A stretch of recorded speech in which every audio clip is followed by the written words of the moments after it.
नमस्कार। मैं डॉक्टर श्रीमती मंजुलता कश्यप, सहायक प्राध्यापक अर्थशास्त्र, शासकीय TCL स्नातकोत्तर महाविद्यालय जांजगीर। आज मैं आप लोग को बताने वाली हूँ काल श्रेणी विश्लेषण के बारे में। यह आपका है BA फाइनल में पेपर सेकंड यूनिट 5 में। तो चलिए आज हम लोग पढ़ते हैं काल श्रेणी विश्लेषण के बारे में।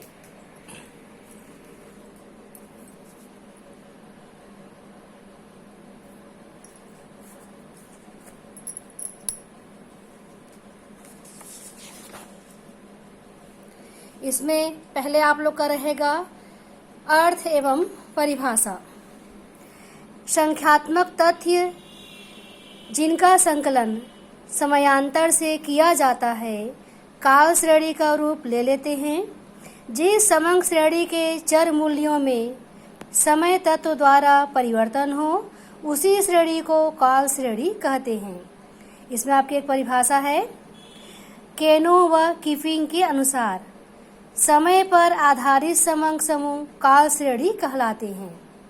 अब इसमें आपका एक और रहेगा, काल श्रेणी समंकों में विचरण के कारण। इसमें आपका 5-6 कारण हैं।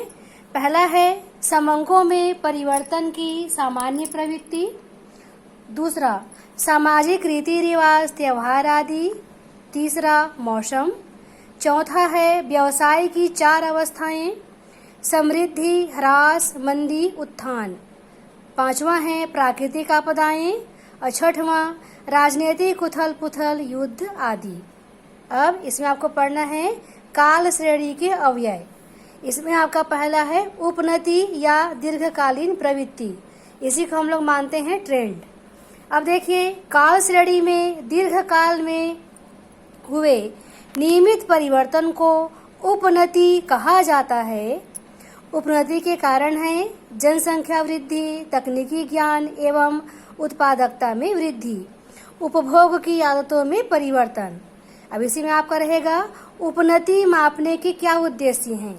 तो पहला है अतीत में श्रेणी के विकास अथवा अवनति का अध्ययन करने के उद्देश्य से। दूसरा, दीर्घकालीन पूर्वानुमान करने के लिए। तीसरा, समंकों के चक्रीय तथा अल्पकालीन उच्चावचनों को स्पष्ट करना। इसमें आपका हो गया पहला उपनति या दीर्घकालीन प्रवृत्ति। सेकंड इसमें है आपका सामयिक या मौसमी परिवर्तन।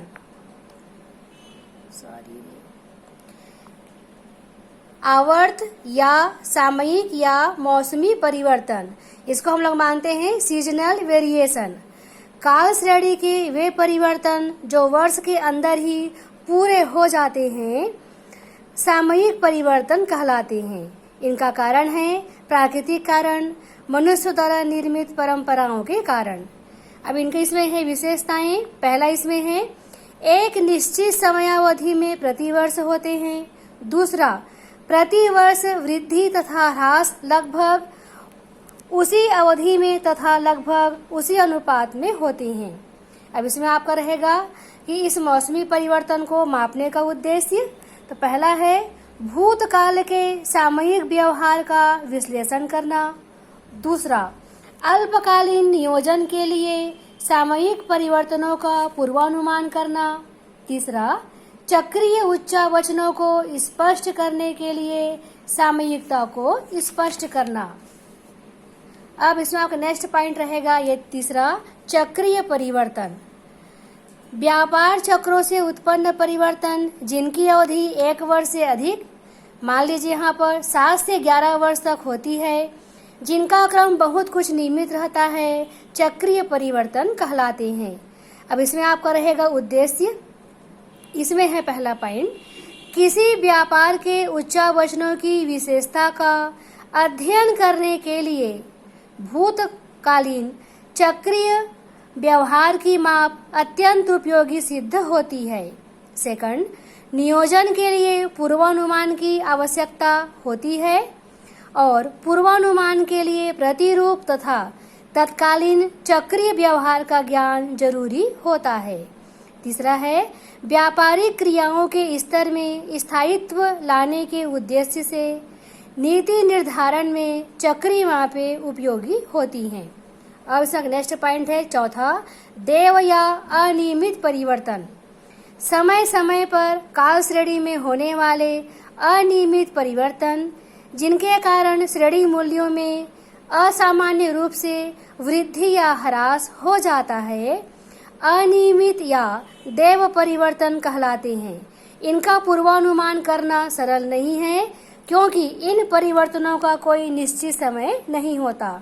इनके कारण है तकनीकी विकास, युद्ध, औद्योगिक अशांति से उत्पन्न उच्चावचन। अब इसमें आपका रहेगा काल श्रेणी का विश्लेषण या महत्व।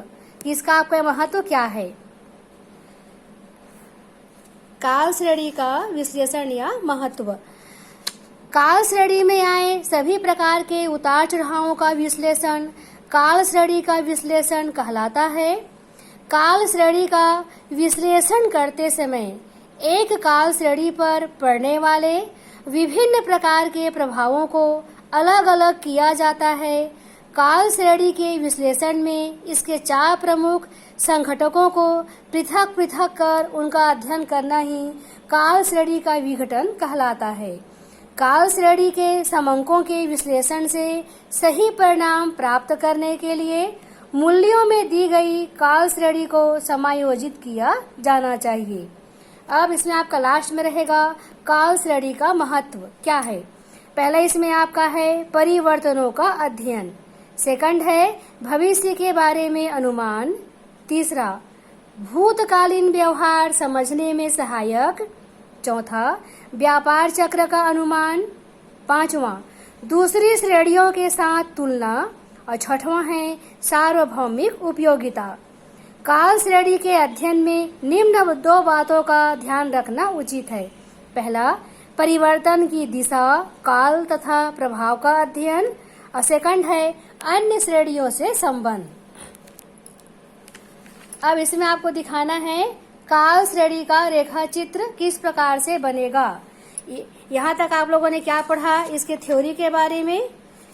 अब देखिए इसमें आपका रहेगा ये थोड़ा सा हम लोग यहाँ पढ़ेंगे उपनति या ट्रेंड्स के बारे में। जो आप लोग का पहला पॉइंट था ये देखिए यहाँ पर काल श्रेणी के अवयव में। तो यहाँ आप लोग देख रहे हैं पहले रेखा चित्र में, यहाँ पर देखिए ये आपका एक्स अक्ष है, ये वाई अक्ष है। यहाँ आपका वर्ष दिया रहेगा, यहाँ आपका बिक्री या मूल्य दिया रहेगा। उसी प्रकार इस अक्ष में वर्ष रहेगा, यहाँ भी एक्स अक्ष में वर्ष रहेगा। वाई अक्ष में यहाँ पर आपका रहेगा बिक्री या मूल्य।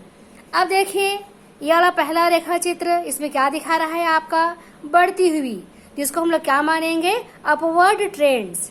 इसमें देखिए निरंतर नीचे गिर रहा है, जिसको हम लोग मानेंगे घटती हुई या डाउनवर्ड ट्रेंड।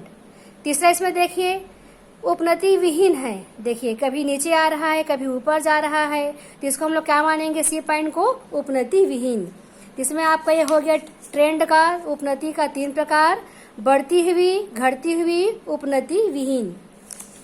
अब इसमें देखिए सेकंड आपका है जो चक्रीय उच्चावचन का रेखा चित्र। ये देखिए ये आपका यहाँ पर इस प्रकार से है, ये सामान्य है। जो अब देखिए यहाँ पर अभिवृद्धि हो रही है, नीचे हो गया, हम लोग कहाँ पहुँच गए ह्रास में, अवसाद आया, फिर चक्रीय गति हुआ, हम लोग कहाँ पहुँच गए लास्ट में पुनरुत्थान में।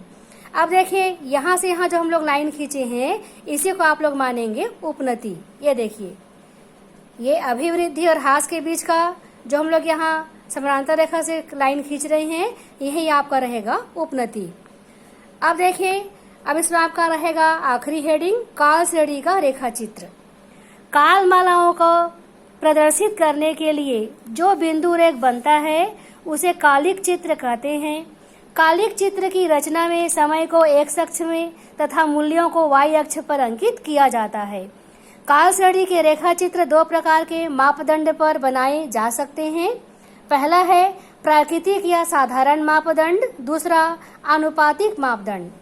प्राकृतिक मापदंड पर कालमाला चित्र, इसमें मापदंड गणितीय वृद्धि दर से बढ़ता है। प्राकृतिक मापदंड के दो प्रकार हैं। निरपेक्ष कालिक चित्र, इसमें आपका रहेगा मौलिक समांकों को प्रांकित करना, और सेकंड रहेगा निर्देशांक कालिक चित्र, इसमें आपका रहेगा निर्देशांक या सापेक्षिक मूल्यों को प्रांकित करना। अब इसमें आप लोग देख रहे हैं, इस एग्जाम्पल में आप लोग को दिखा रही हूँ मैं निरपेक्ष कालिक चित्र। ये आपका दिया गया है वर्ष और बिक्री। यहाँ आपका वर्ष है, बिक्री है। देखिए एक्स अक्ष में हमने यहाँ पर वर्ष को दिखाया है, वाई अक्ष में आपका बिक्री है। अब देखिए 15 में कितना है 20, तो देखिए आप लोग 15 में 20 हमने यहाँ कर दिया। 16 में है 5, यहाँ आप कर लीजिए। 17 में है 15, 18 में है 10 और 19 में है 25। यहाँ पर गोला कर दीजिए, बिंदु को मिला दीजिए, यहाँ आपको मिल गया निरपेक्ष कालिक चित्र।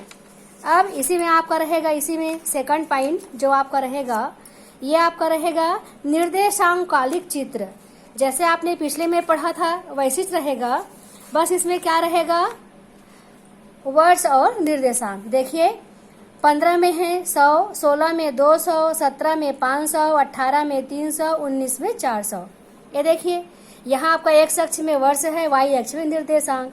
उसी प्रकार आप बिंदु निकालेंगे यहाँ पर 15 में 100, 16 में 200, 17 में 500, 18 में आपका है 300, 19 में 400। इसको मिला दीजिए तो आपका मिल जाएगा निर्देशांक कालिक चित्र।